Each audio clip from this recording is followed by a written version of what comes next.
Assalamualaikum warahmatullahi wabarakatuh. Apa kabar anak-anak kelas 7? Semoga kalian sehat selalu. Bertemu lagi bersama Bapak untuk belajar bahasa Indonesia. Pembahasan kita kali ini adalah mengenai teks prosedur. Kalian pasti pernah memainkan atau menggunakan suatu alat. Atau pasti kalian pernah membuat sesuatu. Begitupun melakukan sesuatu seperti menari atau bermain sepak bola. Pasti pernah kalian lakukan, kan? Dalam kehidupan sehari-hari, kita menggunakan teks prosedur untuk memberikan petunjuk agar seseorang dapat melakukan sesuatu pekerjaan secara tepat. Agar kegiatan dapat secara tepat dan akurat serta memperoleh hasil maksimal, diperlukan prinsip-prinsip menyajikan teks prosedur. Begitu juga Allah telah memberikan petunjuk kepada manusia. Apa petunjuk yang diberikan? Yaitu Al-Quranul Karim. Karena Al-Quran adalah sebaik-baik petunjuk. Mungkin di dalam melakukan kegiatan atau cara membuat sesuatu, kita akan mengalami kesulitan. Namun, tak perlu khawatir. Dalam surah Al-Insyirah, Allah berfirman, A'udzu billahi minasy syaithanir rajim. Bismillahirrahmanirrahim. Fa inna ma'al usri yusra. Inna ma'al usri yusra. Yang artinya, karena sesungguhnya sesudah kesulitan itu ada kemudahan. Dan sesungguhnya sesudah kesulitan itu ada kemudahan. Berulang-ulang Allah menyatakan dalam Al-Quran. Tentunya semua kegiatan itu menggunakan sesuatu prosedur. Nah, apa sih teks prosedur itu? Itulah yang akan kita bahas. Teks prosedur adalah teks tulis atau lisan yang berisi instruksi kepada pembaca atau pendengar untuk membuat atau melakukan sesuatu.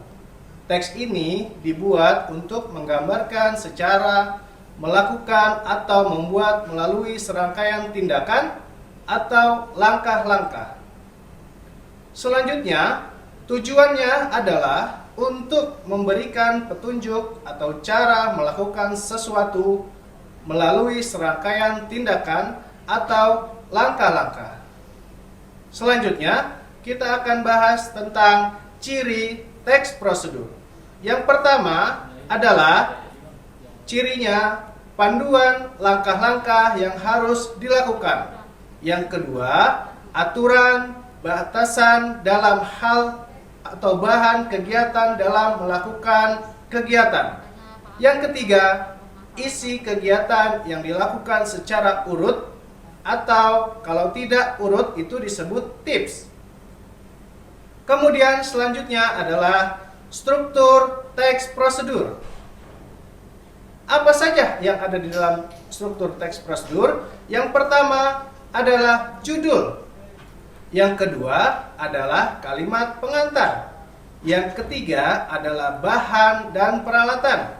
Yang ketiga dan yang keempat adalah tahapan proses ditulis secara berurutan. Yang pertama kita akan bahas tentang judul. Judul pada teks prosedur ini diartikan ialah sebagai suatu aktivitas atau kegiatan yang akan dibuat atau dilakukan. Yang kedua, kalimat pengantar. Kalimat pengantar di sini diartikan ialah sebagai pernyataan pembuka di dalam menyampaikan tujuan penulisan. Yang ketiga, bahan dan peralatan. Ialah bahan serta peralatan diartikan sebagai rincian bahan serta juga peralatan yang digunakan selama proses produksi atau pada aktivitas yang dilakukan. Dan yang keempat adalah tahap proses ditulis secara berurutan. Ialah merupakan tahapan atau tata cara atau proses yang harus dilakukan sesuai teks prosedur. Yang tentu tahapan ini harus dilakukan dengan cara berurutan dari awal hingga akhir. Artinya tidak boleh ada satu yang lupa atau juga tertukar. Bagaimana anak-anak? Apakah kalian sudah mengerti? Bapak harap kalian memahami pengertian dari teks prosedur, tujuan teks prosedur, dan ciri teks prosedur serta struktur teks prosedur. Pada video selanjutnya, kita akan membahas tentang kaidah kebahasaan dari teks prosedur. Sekian dari Bapak, tetap jaga kesehatan dan stay di rumah. Wassalamualaikum warahmatullahi wabarakatuh.